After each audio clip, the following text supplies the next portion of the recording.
I'm about to reveal a secret to you, an ingredient that is missing from most of the success formulas out there today, which is why they don't work. Without this magic ingredient, your dreams and goals fall flat, no matter what they are or how long you've had them. But with this magic ingredient, you can accomplish anything and everything you want to, and it's called self-discipline. There are several disciplines that you need to develop if you want to achieve your full potential. So the first discipline of all is the discipline of clear thinking versus fuzzy thinking. You know, sometimes you've heard me ask, what is the highest paid work in America? What's the most important work in any job or any company? And the answer is thinking. The quality of your thinking determines the quality of your decisions and choices. Your decisions and choices determine the actions you take. The actions you take determine your results. Your results determine the quality of your life. And it all starts with your thinking clearly. A little story that was in the papers recently. Warren Buffett, who is one of the richest men in the world, and Bill Gates, who is the richest man in the world, and Bill Gates Sr. were at a dinner party, and the three of them are good friends, and they were talking. And a gentleman came up to them and said, you know, I was looking at you, and you gentlemen are very successful. What would you say is the most important quality of success? And all three, according to a bystander, all three broke off their conversation and turned and simultaneously said, focus. Focus is the most important requirement for success in our fast-moving world today. If you can focus, you can succeed, and if you cannot, you cannot. I'm always amazed when I go down the street or fly or drive as people seem totally immersed in listening to things. They've got devices in their ears and stuff on their cell phone, and they're listening to music in their car, and they're watching television. They simply cannot stop bombarding their mind with sensory input. And of course, when you're doing that, it is impossible for you to think well. To think well requires that you practice a couple of techniques. Now, first of all, as Peter Drucker said, you need to take time to think. The rule is that fast decisions are usually wrong decisions. Especially fast decisions involving people or money are usually wrong decisions. So if you're going to make a decision that has long-term consequences, then you have to give it a lot of thought. You have to sort of look at it like a beautiful piece of porcelain. You look at it from every single side and think about it carefully. And the more carefully you think about a decision, the better the quality of that decision will be when you finally make it. How many times have you said, you know, if I just thought about that a little bit more, I wouldn't have done it? Or if I just thought a bit better, or I just taken time to think? Well, superior people, through experience and through painful experience, learn to take their time in making important decisions. So one of the very best ways that you can develop the discipline of clear thinking is to sit in solitude for 30 to 60 minutes when you have a major problem or a major issue in your life. This is what happens for you in solitude. You'll start to go calm, and all the energy, all the fidgetiness will disappear, and you'll just go calm. And it's almost like a bucket full of silty water. It'll sit there, and if you leave it sit there for a while, the water goes completely clear. And this is what happens to your mind. Your mind goes completely clear. And after the 30-minute point, what will happen is ideas will start to flow like a river. Just start to flow through your mind. And you don't, this is non-directed. In other words, you don't think of this or think of that problem or think of that goal. And after you just focus on your breathing. Just relax, look out into the horizon, look at the picture on the wall or a flower. Some people look at a candle. But just look at it, keep your eyes open. This is not meditation. Just sit there quietly, and at a certain point, ideas will start to come. And almost like a boat in a gentle pond, the idea that you need to solve your biggest problem or to achieve your most important goal, like a little boat, just dock in your mind, and there it will be crystal clear. And it's the most amazing darn thing. If you've never done it before, the first time you do it, you'll get a result. You'll get an insight, an idea, a solution to a problem, an idea to solve a goal. The first time you do it, it'll be absolutely marvelous. And the next time you do it, you'll get it again. And every time you sit quietly in solitude for 30 to 60 minutes, you'll get ideas that may save you years of hard work. Now, here's another way to think better. Take a sheet of paper, and the rule is, think on paper, and write down every detail. How it happened, what's going on, the problems, the concerns, the cost, who's involved. Just write it down, write it down, write it down. And the most amazing thing happens between the head and the hand. As you're writing out all the details, sometimes exactly the right choice pops out at you.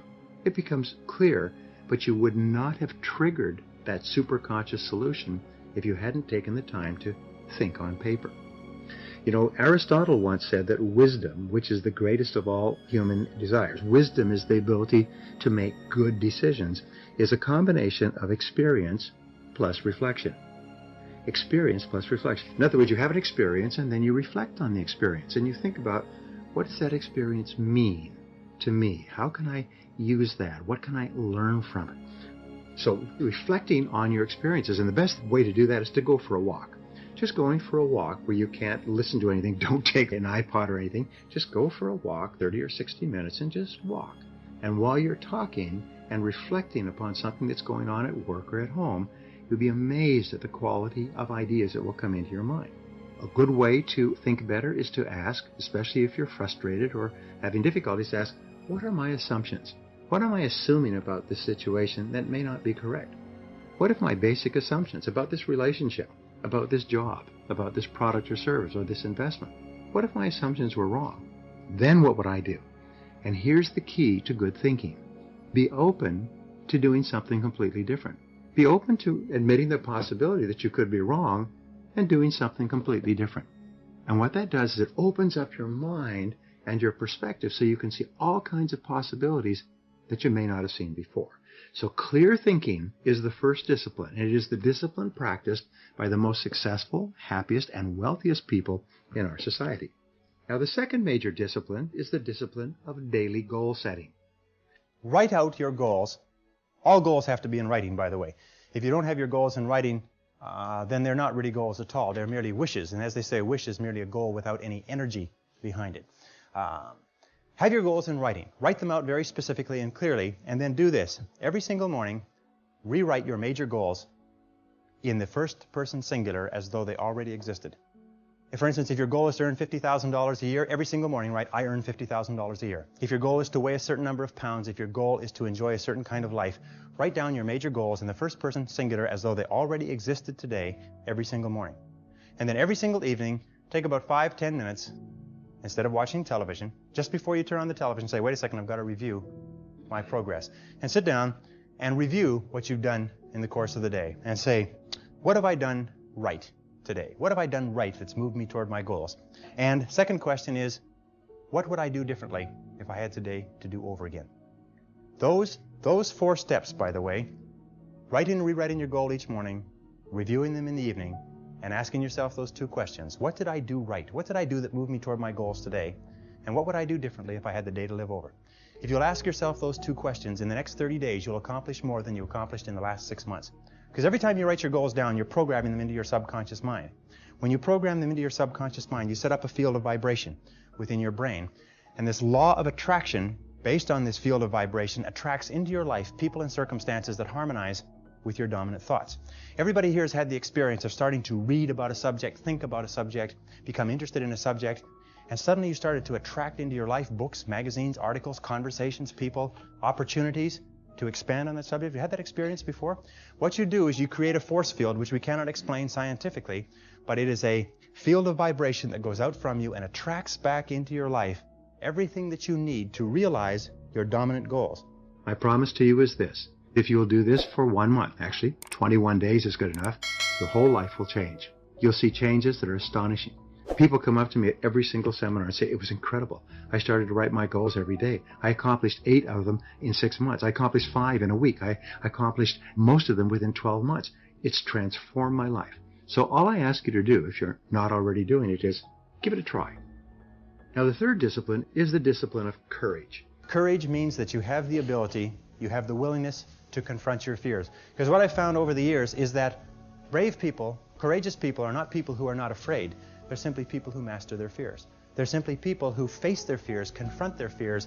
And Mark Twain said it many years ago. He said, with regard to fear, he said, do the thing you fear, and the death of fear is certain.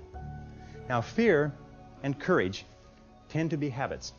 That if you are afraid and you give in to the fear and you back away, It becomes a habit to back away whenever you're afraid or unsure. If you're afraid and you force yourself to confront the fear, it becomes a habit to confront the fear whenever you find something that you're afraid of. And you'll find that most fears disappear when you confront them. And most fears, fears of failure, fears of rejection, fears of loss, fears of pain, fears of limitation, fears of the loss of a relationship, fears of ill health, most of these fears disappear when you confront them head on. So the reason you want to confront your fears is not because of the incident specifically, it's because of what it does for your character. You want to demonstrate to yourself that you can face down a fear and look it square in the eye, and suddenly, surprise, surprise, it goes away. And you realize that the fear was in your own mind. So here's an exercise for you. Identify one fear situation in your life today and use that as your challenge. Use that as your test case. You say, you know what I'm going to do? I'm going to face this fear down. I'm going to hammer it. I'm going to smash it. I'm going to look it right in the eye. I'm going to deal with it direct, head on, like a car hitting a wall until the fear is gone. And once you've done that, you'll look up and you'll be a different person. For the rest of your life, you'll know that nothing that you're afraid of can stop you. Now, the fourth discipline is the discipline of daily time management. The rule is that every minute spent in planning saves 10 minutes in execution. So disciplining yourself to plan your day thoroughly before you begin will save you at least 10 minutes for every minute you spend in planning, and according to the research, it will increase your productivity by 25 to 50%, maybe even double your productivity for every day that you plan.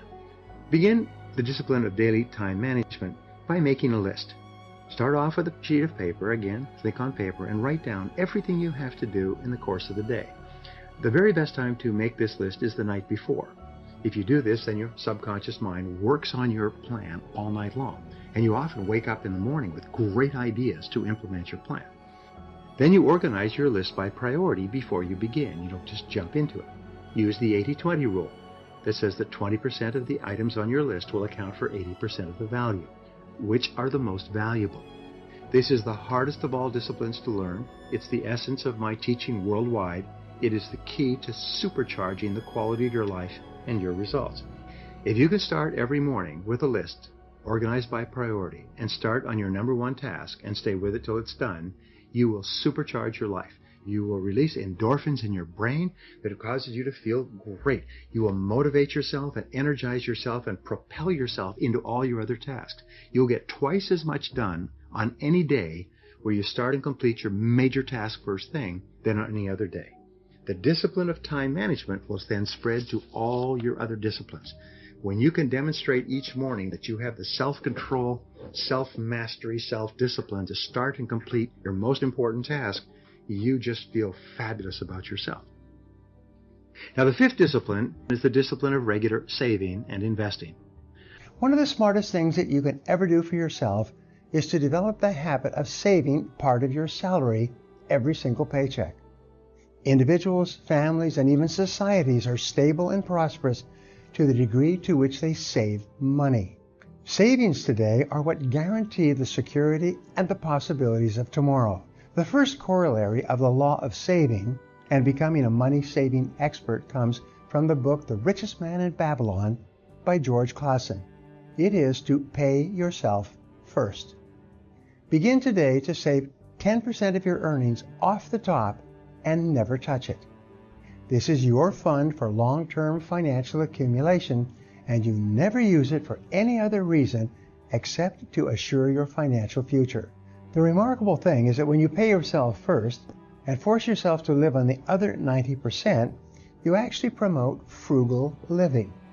You'll soon become accustomed to living on 90% without any loss of convenience or anything else.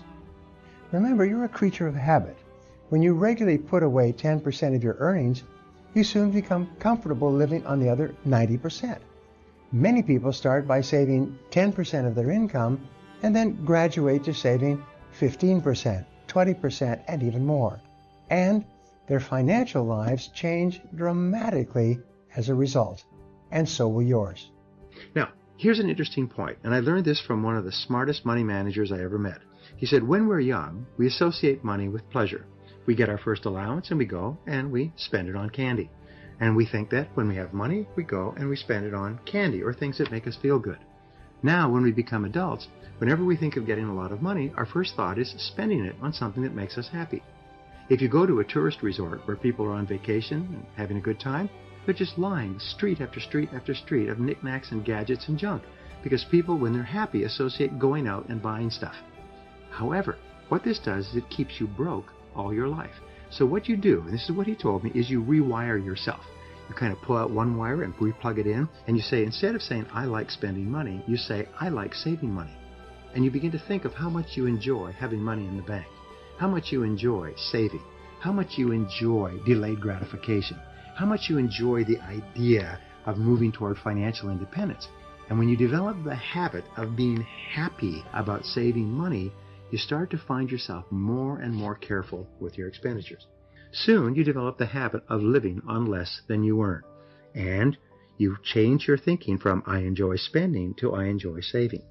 There's a Japanese proverb that says, making money is like digging in the sand with a pin. Losing money is like pouring water on the sand. It's easy to lose money, but it's hard to make it and keep it, and it's the most important discipline of all. Another discipline is to pay cash as often as possible and for as much as possible. Get rid of all your credit cards except for one, and only use that one when you have to. The very act of paying cash really hypersensitizes you to how much it's costing and causes you to spend less money. W. Clement Stone once said, if you cannot save money, the seeds of greatness are not in you. The primary reason why you save your money and accumulate it carefully is because it gives you two things. First of all, it gives you freedom. You know you've got money in the bank. If you don't like your job, you can walk away from it because you've got money in the bank. But the second thing it gives you is opportunity. If an opportunity comes along, you're prepared to take advantage of it. You don't have to say, I'm sorry, I don't have any money, I can't afford it, I'm broke, and people just shake their head in pity and walk away. As an adult, you should always have opportunity money put aside. And when you have it, you feel great about yourself. The difference between a person with a little money and a person with no money is night and day. A person with a little money feels great. A person with no money always feels inferior, anxious, worried, concerned, irritable, short-tempered. Now, the sixth discipline is the discipline of continuous learning. What takes you from rags to riches is personal development. In the 21st century, as Peter Drucker says, knowledge and skill are the keys to the 21st century. And the only thing that will be relevant, the only skill that will be relevant in the 21st century is the ability to learn new skills. Because virtually everything you know is becoming obsolete at a rapid rate. Stephen Covey says that your current knowledge base has a half-life of 2 years, which means that half of everything you know will be irrelevant within 2 years. And 2 years from now, half more. So if you're not continually learning and upgrading your knowledge and skills, you're not staying in the same place. As Pat Riley says, the basketball coach says, if you're not getting better, you're getting worse. If you're not constantly learning, you're actually falling behind. So here are the 3 keys to continuous learning. Number 1 is read in your field 30 to 60 minutes each day. In other words, turn off the television, turn off the radio, put aside the newspaper, and just read in your field. The very best places to read, by the way, are books. Read books, the best-selling books written by the most successful people in your field, because books contain a wealth of riches that can enable you to function at a far higher level, to get much better results than you could before. Countless people over the years that reading an hour a day has doubled and tripled their income within a year. The second thing you do is take every course that you possibly can. The courses and seminars that are available to you in your field that are given by professionals are courses that have been developed over years and years and years. They have been tested and tested and tested. The person who is talking to you for several hours has spent thousands of hours learning their subject. They have dry tested this or done test runs with thousands of other people. When you take a course, you can learn enough information in 1 or 2 days, more than you could learn in 2 or 3 years or maybe even a lifetime, all distilled and put together. People say, I can't afford a course. You cannot afford not to buy books. You can't afford not to go to courses. The third way that you can upgrade your skills is listen to audio programs in your car. Here's an interesting point. The more you commit yourself to becoming the best person you can be, the more you like yourself and respect yourself, the more energy you have, the bigger goals you set for yourself, the more you persist. When you invest in yourself and you read and learn and upgrade your skills, you're telling yourself, wow, I am a person with a great future, and it's up to me to maximize my potential. And your self-esteem goes up, your self-respect goes up, your sense of personal pride goes up, and you started to get promoted more and paid more in every part of your life. Now, the seventh discipline is the discipline of hard work. There's nothing that will help you more than for you to develop a reputation as a hard worker. In the studies of self-made millionaires, again, they said, I didn't have better education, better talent, better knowledge, but I was willing to work harder than anyone else. Most self-made millionaires work 60 and 70 hours per week for 5, 10, 15 years before they break through.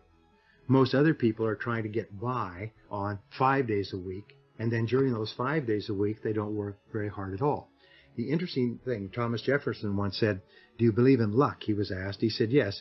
He said, I believe in luck. He said, and the harder I work, the more of it I have. So the harder you work, the luckier you get. The harder you work, the more opportunities you have, the more doors open up to you, the more opportunities you see. There's a thing sweeping America today about having fun at work. No, work is not fun time. Work is not the playpen or the sandbox. Work is not school. Work is work. What you do is you go to work and you work all the time. Don't worry about fun. Have your fun later, knowing that you've done a fantastic job and you've gotten a lot done. And finally, work 1 hour later. Be the last one to leave. Be the person who turns off the lights. Interesting, if you look at an entrepreneurial startup, a business that's being run by somebody who's really driving it forward, you'll find that the business owner is usually the first one there, works through the whole day, usually the last one to leave. Business owner usually works on Saturday and Sunday. At the end of the day, the business owner's got a beautiful home, house on the hill, beautiful cars, beautiful life, vacations, a boat in the yacht basin, and everybody says, boy, she is sure lucky. No, they're not lucky. They just worked all the time they worked. If you work 3 extra hours, start earlier, work harder, stay later, you'll add 6 hours of productive work to your day. Every hour of uninterrupted work when nobody's there translates into 3 hours of productivity when there's people around interrupting you. So keep asking at work, what is the most valuable use of my time right now? What is the most valuable use of my time right now? And then do only that.